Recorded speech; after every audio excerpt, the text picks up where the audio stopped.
السلام عليكم ورحمة الله وبركاته. الحمد لله رب العالمين، والصلاة والسلام على أشرف المرسلين وعلى آله وصحبه أجمعين، أما بعد، فقد قال الله تعالى في القرآن العظيم والفرقان المجيد: أعوذ بالله من الشيطان الرجيم، بسم الله الرحمن الرحيم. إنما المؤمنون إخوة فأصلحوا بين أخويكم. رب اشرح لي صدري ويسر لي أمري واحلل عقدة من لساني يفقهوا قولي. اللهم صل على سيدنا محمد، اللهم صل عليه وسلم. கண்ணியத்திற்கும் மரியாதைக்கும் உரிய அல்லாஹுவின் நல்லடியார்களே, அருமையான சகோதர பெருமக்களே, அருமைநாயகம் ஹஜ்ரத் ஸல்லல்லாஹு அலைஹி வஸல்லம் உடைய நறுபாக்கியம் நிறைந்த நல்லும்மத்துமார்களே, அருமையான பெருமக்களே, எந்த விஷயத்தை கேட்க இருக்கிறோமோ அந்த விஷயத்தின்படி அமல் செய்யக்கூடிய பாக்கியத்தினையும், கேட்ட விஷயங்களை பிறருக்கு எத்தி வைக்கக்கூடிய பாக்கியத்தினையும் அல்லாஹ் நம் அனைவருக்கும் வழங்கிடுவானாக. நம்முடைய வாழ்நாட்களை அல்லாஹ் ஆரோக்கியமான வாழ்நாட்களாக ஆக்கி தருவானாக. மருத்துவமனைகளுக்கு செல்லாத காலங்களாக ஆக்கி தருவானாக. மருத்துவமனை செலவினங்களிலிருந்து அல்லாஹ் நம் அனைவரையும் முழுமையான முறையில் பாதுகாப்பானாக. எல்லா விதமான ஆபத்துகள், விபத்துகள், பலாய், முசீபத்துகள், பரவக்கூடிய தொற்று நோய்கள், அனைத்து விதமான பாவ செயல்களிலிருந்தும் அல்லாஹ் நம் அனைவரையும் முழுமையான முறையில் பாதுகாத்து நிம்மதியான, அமைதியான, ராகத்தான, சந்தோஷமான, மகிழ்ச்சியான வாழ்க்கையை இந்த உலகத்திலும் நாளை மறு உலகத்திலும் அல்லாஹ் அளவில்லாமல் வழங்கிடுவானாக. நம்முடைய ஹலாலான ஹாஜத்துகள் அனைத்தையும் அல்லாஹ் நிறைவேற்றி தருவானாக என்று இந்த நல்ல நேரத்தில் துவா செய்து எனது உரையை துவங்குகிறேன். அருமையானவர்களே,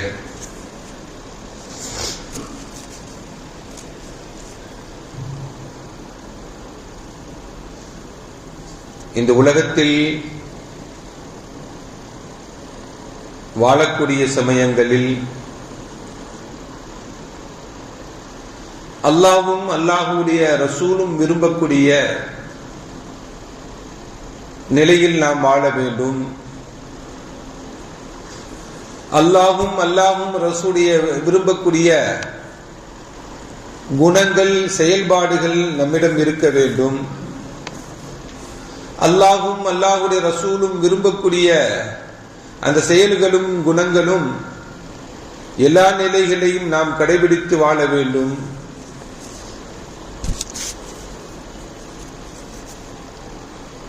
அல்லாஹ்வும் அல்லாஹ்வுடைய ரசூலும் விரும்பக்கூடிய குணங்களில் மிகவும் விருப்பமான குணம் சமாதானம் என்ற ஒரு நல்ல குணம் அல்லாஹ்வுக்கு மிகவும் பிடிக்கும். சமாதானம் அப்படிங்கிறது இரண்டு நண்பர்களுக்கு மத்தியிலே சமாதானத்தை ஏற்படுத்துவதாக இருக்கலாம். பெற்றோர்கள் பிள்ளைகளுக்கு மத்தியிலே சமாதானத்தை ஏற்படுத்துவதாக இருக்கலாம். கணவன் மனைவிக்கு மத்தியிலே சமாதானத்தை ஏற்படுத்துவதாக இருக்கலாம். ஒரு குழுவிற்கும் இன்னொரு குழுவிற்கும் மத்தியிலே சமாதானத்தை ஏற்படுத்துவதாக இருக்கலாம். ஒரு நாட்டிற்கும் இன்னொரு நாட்டிற்கும் மத்தியிலே பிரச்சனைகளை சமாதானத்தை ஏற்படுத்துவதாக இருக்கலாம். இந்த சமாதானத்தை ஏற்படுத்தக்கூடிய குணம் அல்லாஹுக்கும் அல்லாஹுடைய ரசூலுக்கும் மிகவும் பிடித்தமான குணம். அல்லாஹ் சொல்லுவான், குர்ஆனிலே சொல்லுவான், இன்னமல் முஃமினூன இஹ்வா, முஸ்லிம்கள் எல்லாம் சகோதரர்கள். ஃபஅஸ்லிஹூ பைன அஹவைக்கும், அந்த முஸ்லிமான சகோதரர்களுக்கு மத்தியே இணக்கத்தை, சமாதானத்தை ஏற்படுத்துங்கள் என்று அல்லாஹ் திருக்குர்ஆனிலே நமக்கு சொல்லி காட்டுவார். நபிகள் நாயகம் ஸல்லல்லாஹு அலைஹி வஸல்லம் அவர்கள் சொல்லுவார்கள், அலா உஹ்பிருக்கும், உங்களுக்கு அறிவித்து தரட்டுமா என்று சஹாபாக்களிடம் ஸல்லல்லாஹு அலைஹி வஸல்லம் கேட்பாங்க. என்ன விஷயத்தை அறிவித்து தரட்டுமா என்று நபிகள் நாயகம் ஸல்லல்லாஹு அலைஹி வஸல்லம் கேட்டாங்க அப்படின்னா, பி அஃதலு மின் தரஜத்தி ஸலாத் வஸ்ஸியாம் வஸ்ஸதகா, ஒரு மனிதன் உபரியாக தொழுகுவதை விட, நோன்பு நோற்பதை விட, தான தர்மங்கள் வழங்குவதை விட தரஜாவில் மிகச் சிறந்தது என்று நபிகள் நாயகம் ஸல்லல்லாஹு அலைஹி வஸல்லம் அப்படிப்பட்ட ஒன்றை உங்களுக்கு அறிவித்து தரவா என்று நபிகள் நாயகம் ஸல்லல்லாஹு அலைஹி வஸல்லம் கேட்டார்.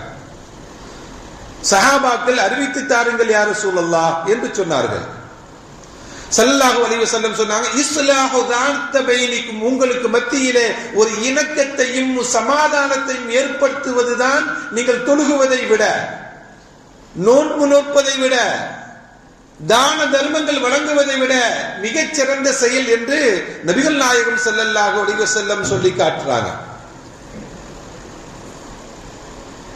வஃபஸாதத்துன் தாத்த பைனிக்கும், உங்களுக்கு மத்தியிலே ஒரு குழப்பத்தை ஏற்படுத்துவது, அல் ஹாலிகா, இந்த மார்க்கத்தை ஷரியத்தை ஒன்றுமில்லாமல் நாசமாக்குவதற்கு சமம் என்று நபிகள் நாயகம் ஸல்லல்லாஹு அலைஹி வஸல்லம் சொன்னாங்க. இணக்கத்தை ஏற்படுத்துவது அமல்களில் மிகச்சிறந்த அமல். ஒரு குழப்பத்தை ஏற்படுத்துவது மார்க்கத்தையே அழிப்பதற்கு சமம் என்று நபிகள் நாயகம் ஸல்லல்லாஹு அலைஹி வஸல்லம் சொன்னாங்க. அப்படி என்றால் நமக்கு மத்தியிலே என்ன பிரச்சனைகள் இருந்தாலும் நாம் சமாதானப்படுத்துவதற்கு ஒரு குழுவை உண்டாக்க வேண்டும், உருவாக வேண்டும். அந்த சமாதானம் நம் மூலமாக ஏற்பட வேண்டும் என்ற நிலை, அந்த நல்ல குணங்கள் எல்லாம் ஒவ்வொரு மூமினிடம் இருக்க வேண்டும் என்று மார்க்கம் நமக்கு வலியுறுத்தி காட்டுகிறது. மன்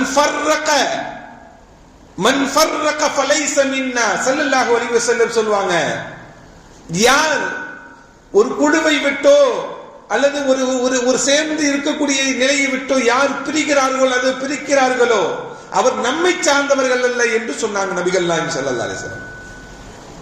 யார் ஒரு கணவன் மனைவி பிரிக்கிறதாக இருக்கலாம், நண்பர்களை பிரிக்கிறதாக இருக்கலாம், இல்ல சகோதரர்களை பிரிப்பதாக இருக்கலாம். இப்படி செய்யக்கூடியவர்கள் ஃபலைஸ மின்னா, அவர் நம்மை சார்ந்தவர்கள் அல்ல என்று நபிகள் நாயகம் ஸல்லல்லாஹு அலைஹி வஸல்லம் நமக்கு சொல்லி காட்டுறாங்க. அருமையான பெருமக்களே, பிரிப்பது என்பது ஷைத்தானுடைய செயல்.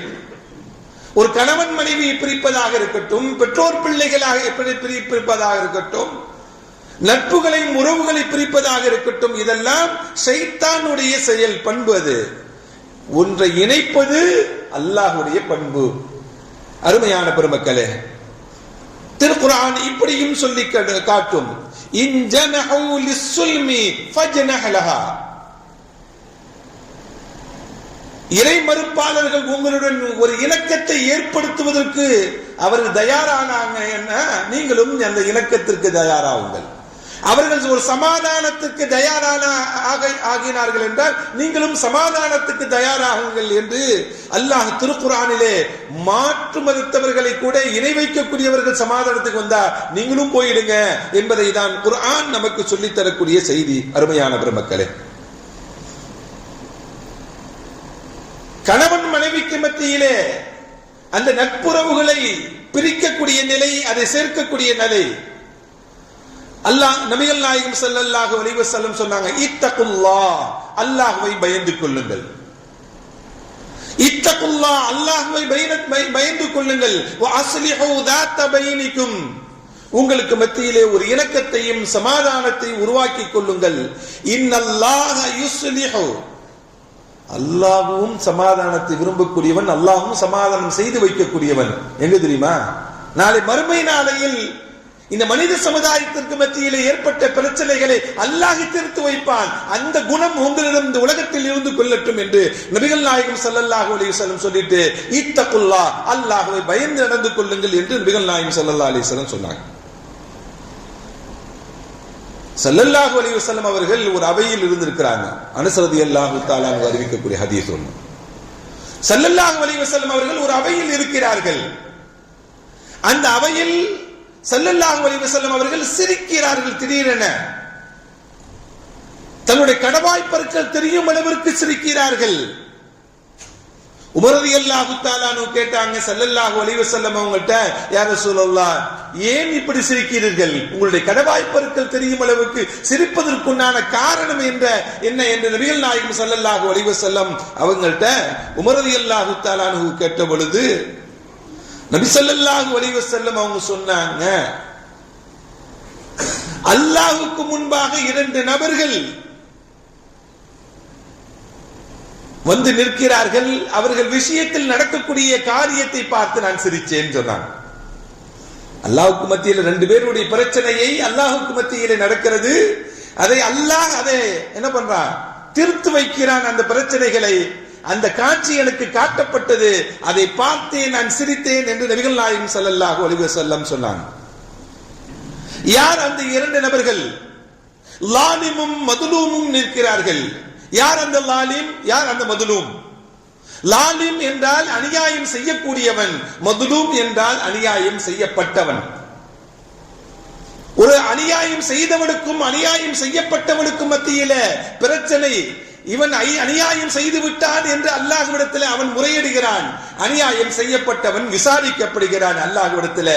அந்த காட்சியை நான் பார்த்தேன், அதை என்ன பார்த்து நான் சிரித்தேன் என்று நபிகள் நாயகம் ஸல்லல்லாஹு அலைஹி வஸல்லம் சொன்னாங்க. அநியாயம் செய்யப்பட்டவன் அல்லாஹ்விடம் என்ன சொன்னான் அப்படின்னா, ஹுதுலி முதுலிமத்துல்லி மின் அஹி, என்னுடைய சகோதரனான இவன் எனக்கு அநியாயம் செய்து விட்டான், யா அல்லாஹ் எனக்கு ஒரு தீர்ப்பை கொடு, இவனுக்கு ஒரு நல்ல தண்டனையை கொடு என்று அல்லாஹ்விடத்தில் அநியாயம் செய்யப்பட்டவன் அல்லாஹ்விடத்தில் கோரிக்கை வைக்கிறான். அல்லாஹ் விசாரிக்கிறான். அல்லாஹ் விசாரிக்கிறான். என்ன விசாரிக்கிறான் அப்படின்னா, நீ இவனுக்கு அநியாயம் செஞ்சிட்டியப்பா அப்படின்னு சொல்லி அல்லாஹ் விசாரிக்கிறான். சரி, அநியாயம் செஞ்சதுக்கு என்னப்பா பண்ணணும்? இவன் அநியாயம் செஞ்சிட்டான். அநியாயம் செய்யப்பட்டவனிடம் அல்லாஹ் கேட்கிறான், இவனுக்கு என்ன செய்ய வேண்டும் என்று நீ சொல் என்று கேட்கிறான். அநியாயம் செய்யப்பட்டவன் சொன்னா, அவன் அமல் எல்லாம் வாங்கி எனக்கு கொடுத்துரு, அவன் அமலையெல்லாம் வாங்கி எனக்கு கொடுத்துரு, அந்த அமலை கொண்டு என்னுடைய சொர்க்கத்தில் நான் உயர்ந்த நிலையில் நான் இருப்பேன். அல்லாஹ் சொல்லுவா, எந்த அமலும் அவன்கிட்ட இல்லப்பா, அவன்கிட்ட புடுங்கி கொடுக்கிறதுக்கு. அவனிடம் எந்த நல்ல அமல்களும் உயர்ந்த அமல்கள் எல்லாம் இல்லை, அவன்கிட்ட புடுங்கி ஒன்றை கொடுக்கிறதுக்கு என்று அல்லாஹ் அந்த மனிதரிடம் சொல்லுவான்.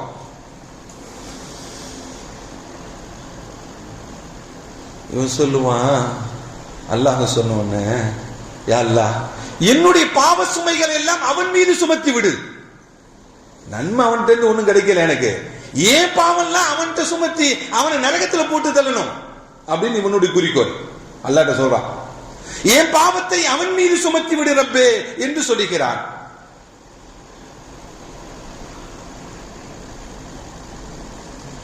ஒரு மனிதனுடைய தண்டனை, மறுமையுடைய தண்டனை எவ்வளவு பெருசு தெரியுமா? இன்னதாலிக்க யௌமுன் அதீம், கடுமையான தண்டனைக்குரிய அந்த நாளையில் அந்த தண்டனையை இன்னொரு மனிதன் மீது இவன் சாட்டுகிறானே, அது எவ்வளவு பெருசு தெரியுமா? இன்று நபிகள் நாயகம் ஸல்லல்லாஹு அலைஹி வஸல்லம் அவர்கள் சஹாபா பெருமக்களுக்கு மத்தியிலே நினைவுபடுத்தி விட்டு கண் கலங்கி அழுகிறார்கள். கண்களிலிருந்து கண்ணீர் கொட்டுகிறது. ஒஃபாலத் ஐனா ரசூலுல்லாஹி ஸல்லல்லாஹு அலைஹி வஸல்லம் பில் புகா, அடுத்த நாள் ஸல்லல்லாஹு அலைஹி வஸல்லம் கண்களிலிருந்து கண்ணீர் தாரையாக கொட்டுகிறது. அல்லாஹ் சொல்லுவான், அந்த அநியாயம் செய்யப்பட்டவனுக்கு சொல்லுவான், மனிதா என்னுடைய அடியானே, இர்ஃபா பஸரக, உன்னுடைய பார்வையை உயர்த்தி அங்கே பார், உன்னுடைய பார்வைய அங்க உயர்த்தி பாருப்பா, என்ன இருக்குன்னு பாரு. பெரிய மாளிகை இருக்கும், அந்த மாளிகை கற்களினால், என்ன கல்லு, செங்கல் எல்லாம் இல்ல, டைமண்ட், வைடூரியம், மாணிக்கம், இந்த கற்களினால் கட்டப்பட்ட ஜொலிக்கக்கூடிய மாளிகை, பிரம்மாண்டமான மாளிகை, பார்த்தவர்கள் பார்த்து கொண்டே இருப்பார்கள். அப்படிப்பட்ட மாளிகை. அல்லாஹ் சொன்னான், இர்ஃபா பஸரக, உன்னுடைய கண்ணை உயர்த்தி, உன்னுடைய பார்வை உயர்த்தி அங்கே பார். பார்க்கிறான், ஆச்சரியமாகுது, ஆச்சரியமாகுது அந்த மனிதனுக்கு. ரப்பு சொல்லுவான், ரப்புட்ட சொல்லுவான், ரப்பே இதெல்லாம் யாருக்கு? இதெல்லாம் நபிமார்களுக்கு கிடைக்கக்கூடிய பாக்கியம். அது எங்களை போன்ற சாதாரண மனிதர்களுக்கா கிடைக்க போகிறது? நபிமார்கள் உயர்ந்த அந்தஸ்தை பெற்றவர்கள், உன்னுடைய பொருத்தத்தை பெற்றவர்கள், அவர்களுக்கு கிடைக்கக்கூடிய பாக்கியம் ரப்பே, அது நபிமார்களுக்கு கிடைக்கும். இல்ல இல்ல, சித்தீகீன்கள் கிடைக்கும். நபிமார்களுடைய தோழர்களான நபி தோழர்களான சித்தீகீன்களுக்கு அந்த பாக்கியம் கிடைக்கும். இல்லப்பா, அவங்களுக்கு எல்லாம் இல்லப்பா. வேற யாருக்கு? தன்னுடைய உயிரை அல்லாஹுக்காக வேண்டி தியாகம் செய்த ஷஹீதீன்கள், சுகதாக்கள், அவர்களுக்கு கிடைக்கும். அப்பையும் அல்லாஹ் இல்லப்பா. அல்லாஹ் சொல்லுவான், லிமன் அத்தா சமனுன், யார் இதுக்குண்டான வேல்யூஷனை கொடுக்கிறாங்களோ, யாருக்கு இதற்குண்டான மதிப்பை கொடுக்கிறார்களோ அவர்களுக்கு கிடைக்கும் அப்படின்னு சொன்ன அல்லாஹ். யாருக்கு இதுக்குண்டான மதிப்பை, இதற்குண்டான காசை யாரு கொடுக்கிறாங்களோ, அதுக்குண்டான மதிப்பை யார் கொடுக்கிறார்களோ அவர்களுக்கு கிடைக்கும் என்று அல்லாஹ் சொல்லுகிறான். அவன் அடியான் சொல்லுவான், யா ரப்பி லிமன் யம்லிகு ذلك, இவ்வளவு பெரிய மாளிகையை, கண்ணால் பார்த்து தீர்த்து விட முடியாத இந்த மாளிகையை எப்படி காசு கொடுத்து வாங்க முடியும் ரப்பு? யார்கிட்ட இருக்கு அந்த காசுகள் எல்லாம்? யாராடி வாங்க முடியும் அப்படின்னு சொல்லி அந்த மனிதன் கேட்கிறான்.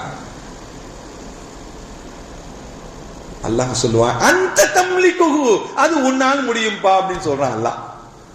அந்த தம்லிகுஹு, அது உன்னால் முடியும்பா அப்படிங்கிறான். ரப்பே, என்னால் முடியுமா? அந்த மாளிகை என்னால் வாங்கிக் கொள்ள முடியுமா? அந்த மதிப்பு என்னிடம் இருக்கிறதா என்று கேட்பான். ரப்பு கேட்டவுடன், ஆமா, என்ன பண்ணணும்? அவனை மன்னிச்சிரு. யார பாருங்களேன், என்னைய யார மன்னிக்கிறது? அந்த அநியாயம் செய்தவனை மன்னித்து விடுதி.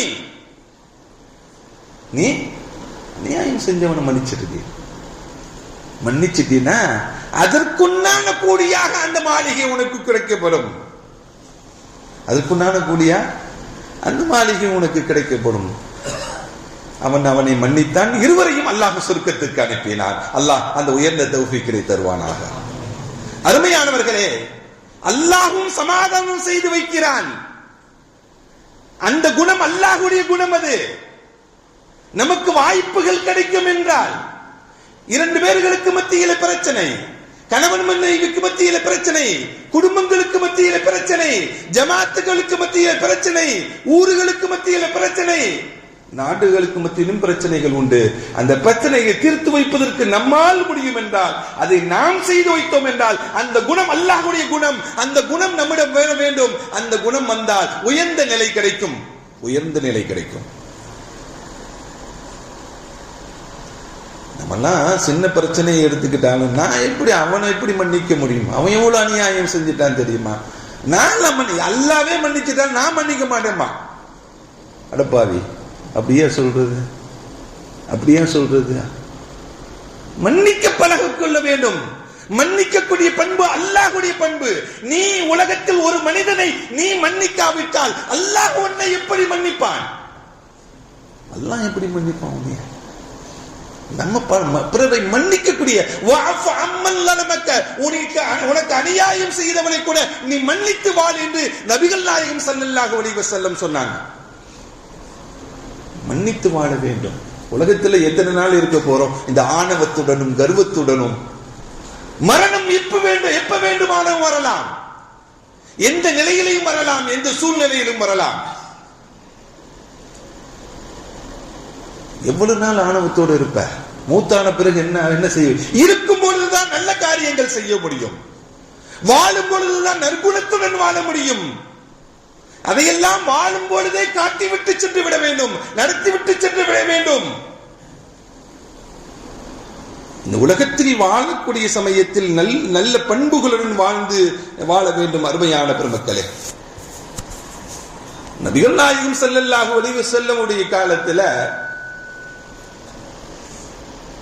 இரண்டு குழுவுக்கு மத்தியில சண்டை ஏற்பட்டதை ஸல்லல்லாஹு அலைஹி வஸல்லம் அவர்களுக்கு தெரியும். அவர்களுக்கு செய்தியாக வருகிறது. அது மஸ்ஜிது குபா இருக்குல்ல, அந்த பகுதியை சார்ந்தவர்களுக்கு மத்தியில சண்டை. அந்த அந்த செய்தி ரெண்டு குழுவுக்கு மத்தியிலே சண்டை ஏற்படுவதை ஸல்லல்லாஹு அலைஹி வஸல்லம் செவிக்கு வந்தவுடன் ஸல்லல்லாஹு அலைஹி வஸல்லம் என்ன சொன்னாங்க தெரியுமா? ரெண்டு பேர் அனுப்பி என்னன்னு போய் பாருப்பான்னு சொல்லல. என்ன சொன்னாங்க தெரியுமா? இதுஹபூ பினா நுஸ்லிஹு பைனக்கும், நம்மள அழைச்சிட்டு போங்க, அந்த பிரச்சனைக்கு நான் தீர்த்து வைக்கிறேன்னு சொன்னாங்க ஸல்லல்லாஹு அலைஹி வஸல்லம். பிரச்சனை என்றால் நான் தீர்த்து வைக்கிறேன், ரெண்டு பேர் அனுப்பி நீ தீர்த்து வைப்பான்னு சொல்லல. பிரச்சனையா நான் வருகிறேன், என்னை அழைச்சிட்டு போங்க அந்த பிரச்சனைக்கு என்று நபிகள் நாயகம் ஸல்லல்லாஹு அலைஹி வஸல்லம் சொன்னாங்க. போய் அங்க போய் சமாதானப்படுத்துறாங்க ஸல்லல்லாஹு அலைஹி வஸல்லம். தொழுகைக்கு வர முடியல. இங்க வந்து பார்த்தா அபூபக்கர் தொழுகை வைத்து முடிச்சுட்டான். தொழுகையுடைய ஜமாஅத்து கூட தவறிவிட்டது, அதை கூட பரவாயில்லை, மக்களுக்கு மத்தியிலே இணக்கத்துடன் சமாதானத்துடன் வாழ வேண்டும் என்பதை ஸல்லல்லாஹு அலைஹி வஸல்லம் நிகழ்வு நமக்கு சொல்லித்தரக்கூடிய பாடமும் படிப்பினையும் அருமையான பெருமக்களே. ஸல்லல்லாஹு அலைஹி வஸல்லம் அவங்க இப்படி பொதுமக்களுக்கு மத்தியில் ஏற்பட்ட பிரச்சனையை தீர்த்து வைத்திருக்கிறாங்க. குடும்பங்களுக்கு மத்தியிலும் பிரச்சனைகள் வரலாம். கணவன் மனைவிக்கு மத்தியிலே செல்லமா பிரியலாம், ஒரு நாள் பிரியலாம், 2 நாள் பிரியலாம். அன்பாக வாழக்கூடியவர்கள் மனம் விட்டு பேசாமல் அவர்களுக்கு மத்தியிலே பல சிக்கல்கள் ஏற்படலாம். அந்த சிக்கல்களை எல்லாம் நாம் கலைந்து வைக்க வேண்டும். ஸல்லல்லாஹு அலைஹி வஸல்லம் ஃபாத்திமா அன்னை ஃபாத்திமாவுடைய வீட்டுக்கு வர்றாங்க, அருமை மகளுடைய வீட்டுக்கு வந்தா அலி இல்ல, அலி எங்கன்னு கேட்கிறாங்க. ஐன அலி, அலி எங்க அப்படின்னு கேட்கிறாங்க. ஸல்லல்லாஹு அலைஹி வஸல்லம் சொல்றாங்க, ஃபாத்திமா யா ரசூலல்லாஹ், அவங்களுக்கும் எனக்கும் அவருக்கும் மத்தியில சின்ன பிரச்சனை, கோபிச்சுக்கிட்டு போய் வீட்டை விட்டு போயிட்டாரு. அவரு எங்க போனாரு தெரியல யா ரசூலல்லாஹ். வெளியே வந்து விசாரிக்கிறாங்க, அலியை பார்த்தீங்களா? ஆமா, பள்ளிவாசல்ல தான் படுத்து கிடக்காரு. பள்ளியில தான் படுத்துக்கிறார். நேரா ஸல்லல்லாஹு அலைஹி வஸல்லம் அவர் வந்தா வரட்டுமே போயிருக்கலாம்ல, அலி தானே, அவர் குடும்பத்தை சார்ந்தவர் தானே, அருமை மருமை மகன் தானே, வரட்டுமே போயிருக்கலாம். நேரா மஸ்ஜித் நபவிக்கு போறாங்க ஸல்லல்லாஹு அலைஹி வஸல்லம். போனா மஸ்ஜித் நபவி மண்ணு தான் கீழே, மணல் தான் கீழே படுத்து இருந்தா. அவர் உடம்பு ஃபுல்லா கண்ணத்துல உடம்புலாம் மண்ணு ஒட்டி இருக்கு. ஸல்லல்லாஹு அலைஹி வஸல்லம் தட்டி விடுறாங்க. அலியுடைய உடம்புல இருக்கக்கூடிய மண்ணையெல்லாம் தட்டி விட்டு, யா அபத்துராப், அலியை எந்திரிங்க அப்படிங்கிறாங்க. அபத்துராப்னா என்ன தெரியுமா? மண்ணினுடைய தந்தையே அர்த்தம். மண்ணின் தந்தை மண்ணு மேல ஒட்டி இருக்கிறதுனால அவரை வந்து யா அபத்துராப் எந்திரிங்க அப்படிங்கிற ஸல்லல்லாஹு அலைஹி வஸல்லம் அவருடைய மண்ணை எல்லாம் தட்டி விட்டு அபத்துராப் எந்திரிங்க அப்படிங்கிறாங்க ஸல்லல்லாஹு அலைஹி வஸல்லம். வீட்டுக்கு கூட்டிட்டு போனாங்க, சமாதானப்படுத்தி வச்சாங்க. அருமையானவர்களே, பிரச்சனைகள் நடக்கத்தான் செய்யும், பிரச்சனைகள் எல்லா இடங்களிலும் இருக்கத்தான் செய்யும். ஆனால் அந்த வாய்ப்புகளும் சந்தர்ப்பங்களும் கிடைக்கும் பொழுது நாம் சமாதானத்தை ஏற்படுத்தக்கூடிய பொறுப்பை நாம் எடுத்துக்கொள்ள வேண்டும். அது அல்லாஹ் செய்யக்கூடிய பண்பு அது என்று நபிகள் நாயகம் ஸல்லல்லாஹு அலைஹி வஸல்லம் நமக்கு சொல்லி காட்டுறாங்க. அருமையான பெருமக்களே, அந்த அளவுக்கு நாம் பிறரை மன்னித்தும் வாழ வேண்டும், பிறரை விட்டு கொடுத்தும் வாழ வேண்டும் என்பதை நபிகள் நாயகம் ஸல்லல்லாஹு அலைஹி வஸல்லம் உடைய வாழ்க்கை வரலாறு நமக்கு சொல்லி காட்டுகிறது. அதே போல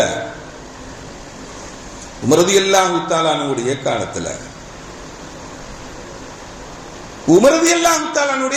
ஒரு குடும்பத்துல கணவன் மனைவிக்கு மத்தியில பிரச்சனை. அமீருல் மூமினீன் வருது, 2 பேரை அனுப்புறாங்க. அனுப்பி அவங்க குடும்பத்துல பிரச்சனை, 2 பேரும் போய் தீர்த்து வச்சுட்டு வாங்க அப்படின்னு சொல்லி அனுப்பி வைக்கிறாங்க அமீருல் மூமினீன். இவங்க போறாங்க. பல கட்ட பேச்சுவார்த்தைகள் கணவன் மனைவிக்கு மத்தியில் ஏற்படுது. பேச்சுவார்த்தை நடத்தியும் ஒரு முடிவுக்கு வரல. அமீருல் மூமின்ட்ட வந்து சொல்றாங்க, அந்த 2 பேர்களும் சமாதானத்துக்கு போனவங்க வந்து சொல்றாங்க, அமீருல் மூமினீன் அவர்களே, பிரச்சனையை தீர்த்து முடிக்க முடியல, பிரச்சனையை தீர்த்து வைக்க முடியல, முடிய மறுக்கிறது, சேர்ந்து வாழ்ற மாதிரி தெரியல. தன்ட்ட இருந்த சவுக்கு கம்பு எடுத்தாங்க. இங்க உள்ள போலியான சவுக்கு கம்பெல்லாம் இல்ல, ஸ்டுடியோவுக்காக வீடியோவுக்காக போடக்கூடிய இல்ல, தண்டனை அல்லாஹ்வுடைய தண்டனை நிறைவேற்றக்கூடிய சவுக்கு அது, இந்த நேச்சுரலான சவுக்கு அது. அதை வைத்து அடித்தால் பாவங்கள் மன்னிக்கப்படக்கூடிய சவுக்கு அது. உமர் ரலியல்லாஹு தஆலா சவுக்கு எடுத்து 2 பேரையும் அடிக்க போறாங்க. யார? கணவன் மனைவியே இல்ல, தீர்த்து வைக்க 2 பேரும் அடிக்க போறாங்க. ஏன் எங்களை அடிக்கீங்க அமீருல் மூமினீன் அவர்களே, நாங்கள் நல்லதுதானே செஞ்சுட்டு வந்தோம், அவங்க சேர்ந்து வரல, நான் என்ன பண்ணுவேன் சொன்னாங்க. அல்லாஹ் சொல்றான், தீர்த்து வைக்கக்கூடிய 2 பேர் அனுப்புங்க, நாம் அவர்களை சேர்த்து வைத்து விடுவோம் சொல்லி அல்லாஹ் சொல்றான். நீங்க தீர்த்து வைக்கணும்னு எண்ணத்துல போகல, அதனால அல்லாஹ் சேர்த்து வைக்கல. அப்படி அப்புறம் எண்ணம் சரியில்லை, நல்ல எண்ணத்துடன் சென்றால் அதை தீர்த்து வைக்க முடியும். முன்னாட்டி அதனால் அல்லாஹ் சொல்லுகிறான், அப்படிதான் அதை தீர்த்து வைத்துக் கொள்ள முடியும். அந்த எண்ணம் உங்களிடம் இருந்தால் அது நிறைவேறும், அல்லாஹ் நிறைவேற்றி வைப்பான். அதனால அல்லாஹ்வுடைய அந்த எண்ணம் உங்கள்கிட்ட இல்லாததுனால அல்லாஹ் அதை தீர்த்து வைக்கல அப்படின்னு அடிக்க போனாங்க. அருமையானவர்களே, இப்படி இணக்கத்தையும் சமாதானத்தையும் வாழ்க்கையில் எல்லா காலகட்டங்களிலும் நாம் இருக்க வேண்டும் என்பதை இந்த நிகழ்வுகள் எல்லாம் நமக்கு சொல்லி காட்டுகிறது. அப்துல்லாஹ் இப்னு ஜுபைர் சொல்லி ஒரு சஹாபி, அன்னை ஆயிஷா ரலியல்லாஹு தஆலாவுடைய குடும்பத்தை சேர்ந்த மனிதர். யாருன்னா, ஆயிஷா நாயிக்கு சொந்த சகோதரி அஸ்மாவுடைய மகன் தான் அப்துல்லாஹ் இப்னு ஜுபைர். ஆயிஷா நாயியுடைய சொந்த சகோதரி அஸ்மா பின்த் அபூபக்கர், அவங்களுடைய மகன் தான் அப்துல்லாஹ் இப்னு ஜுபைர். எந்த அளவுக்கு அப்துல்லாஹ் இப்னு ஜுபைருக்கும் ஆயிஷா ரலியல்லாஹு தஆலா அவங்களுக்கு ரிலேஷன்ஷிப் அப்படின்னா, ஆயிஷா நாயியை பார்த்து உம்மு அப்துல்லான்னு சொல்லுவாங்க. உம்மு அப்துல்லானா என்ன? அப்துல்லாஹ் இப்னு ஜுபைருடைய தாய் ஆயிஷான்னு சொல்லுவாங்க. அந்த அளவுக்கு தன்னுடைய வளர்ப்பு பிள்ளையாகவே வச்சிருந்தாங்க. ஆயிஷா நாய்க்கு பிள்ளை கிடையாது, வளர்ப்பு பிள்ளையாகவே வச்சிருந்தாங்க. ஒரு தடவை ஒரு கடுமையான வார்த்தையை விட்டுறான் பையன். பிள்ளைங்க என்ன கொஞ்சம் துடுக்கா தானே இருப்பாங்க, என்ன கொஞ்சம் தாயிடம் கொஞ்சம் அதிகமாகவே பேசுவாங்க பிள்ளைங்க. துடுக்கான வார்த்தையும் ஒரு தாங்குபடியான வார்த்தையும் ஒரு வார்த்தையை சொல்லிடுறாங்க. ஆயிஷா நாயகி கோபப்பட்டு என்ன பண்றாங்க, அல்லாஹ் மீது ஆணையாக இவனிடம் இனிமேல் நான் பேசவே மாட்டேன், சலாம் சொல்ல மாட்டேன், ஒரு நேர்ச்சி பண்ணிடுறாங்க. அவங்க சத்தியம் செஞ்சு அல்லாஹ் மேல சத்தியம் செஞ்சு சொல்லிடுறாங்க. பல கட்டங்களாக தாயாரிடம் போய் பேசுவதற்கு, ஆயிஷா நாயகிட்ட பேசுறதுக்கு முற்படுறாங்க. யாரையோ வச்சு பேசுறாங்க, நடக்கவே இல்லை. கடைசியாக ஒரு 2 நபர்களை சமாதானத்துக்காக வேண்டி இதே மாதிரி என்னுடைய தாய் பேச மறுக்கிறாங்க. ஆயிஷா நாயகி, எப்படியாச்சும் ஆயிஷா நாயகிட்ட நீ பேச வச்சிருங்க அப்படின்னு சொல்லி ஒரு 2 நபர்களை அப்துல்லாஹ் இப்னு ஜுபைர் ரலியல்லாஹு தஆலா ஏற்படுத்தி அனுப்புறாங்க. அந்த 2 பேர்களும் ஆயிஷா நாயகியுடைய வீட்டுக்கு போறாங்க. போய் கதவு தட்டுறாங்க. யார் வந்திருக்கீங்க? நான் அப்துல் ரஹ்மான் வந்திருக்கிறேன். இன்னொரு வேற யாரு வந்திருக்கா? மஸ்ரூர் இப்னு மஹ்ரூமா வந்திருக்க, 2 பேரும் வந்திருக்கிறோம் அப்படின்னு சொன்னாங்க. அப்துல்லாஹ் ஜுபைரும் போயிருக்கிறாங்க, அப்துல்லாஹ் இப்னு ஜுபைரும் போயிருக்கிறாங்க. ஆனா அவங்க பேரை சொல்லல. கதவை திறந்தோடனே நேரா அப்துல்லாஹ் ஜுபைர் வீட்டுக்கு போயிட்டாங்க. உண்மை தானே, அவங்களுடைய தாயார் தானே. நேரா தாயாரை கட்டி பிடித்து அழுது மன்னிப்பு கேட்டு என்னை மன்னிச்சிடுங்க அப்படின்னு சொல்லி சொன்னாங்க. அதுவரையும் வீட்டுக்குள்ள வருவதற்கு அனுமதி கொடுக்கல, வீட்டுக்குள்ளே வருவதற்கவே அனுமதி கொடுக்கல. இவங்க சமாதான வார்த்தைகளை அதுக்கப்புறம் பேசுறாங்க. நான் மன்னித்து விட்டேன், என்னுடைய பிள்ளையை நான் மன்னித்து விட்டேன். இப்படி சமாதானமாக நடத்துவதற்குண்டான நன்மைகள் என்ன தெரியுமா? இஅ்திலு பைனல் இத்னைனி ஸதகா. நபிகள் நாயகம் ஸல்லல்லாஹு அலைஹி வஸல்லம் சொன்னாங்க, 2 பேர்களுக்கு மத்தியிலே நீங்க சமாதானத்தை ஏற்படுத்தக்கூடியது ஒரு நன்மையை வணக்கமாகும் என்று நபிகள் நாயகம் ஸல்லல்லாஹு அலைஹி சொன்னாங்க. ஸதகா செய்த வணக்கமாகும் அப்படின்னு நாங்க ஸல்லல்லாஹு அலைஹி வஸல்லம். 2 பேர்களுக்கு மத்தியில் இணக்கத்தை ஏற்படுத்துறது, சதக்கா செய்தால் என்ன நன்மையோ அந்த வணக்கத்தினுடைய அந்த இபாதத்தினுடைய நன்மை கிடைக்கும் என்று நபிகள் நாயகம் ஸல்லல்லாஹு அலைஹி சொன்னாங்க. அன்னை ஆயிஷா ரலியல்லாஹு தஆலா அன்ஹா சொன்னாங்க, என்னுடைய மகன் அப்துல்லாஹ் இப்னு ஜுபைரை நான் மன்னித்து விட்டேன். ஒரு அல்லாஹ் மீது சத்தியம் செய்து ஒரு காரியத்தை செய்தோம் என்றால் அதை முறித்தால் ஒரு அடிமையை உரிமை விட வேண்டும், அடிமையை உரிமை விட வேண்டும். எத்தனை அடிமையை உரிமை விட்டாங்க தெரியுமா? 40 அடிமைகளை உரிமை விட்டு தன்னுடைய மகனுடன் பேசுறாங்க. 40 அடிமையை உரிமை விட்டாங்க ஆயிஷா ரலியல்லாஹு. அருமையானவர்களே, இப்படி சமாதானத்தை இஸ்லாம் விரும்புகிறது. எல்லா காலகட்டங்களிலும் நாம் சமாதானமாக இருக்க வேண்டும். ஸல்லல்லாஹு அலைஹி சொன்னாங்க, சமாதானம் என்பது சிறந்த வியாபாரம் என்று சொன்னாங்க ஸல்லல்லாஹு அலைஹி வஸல்லம்.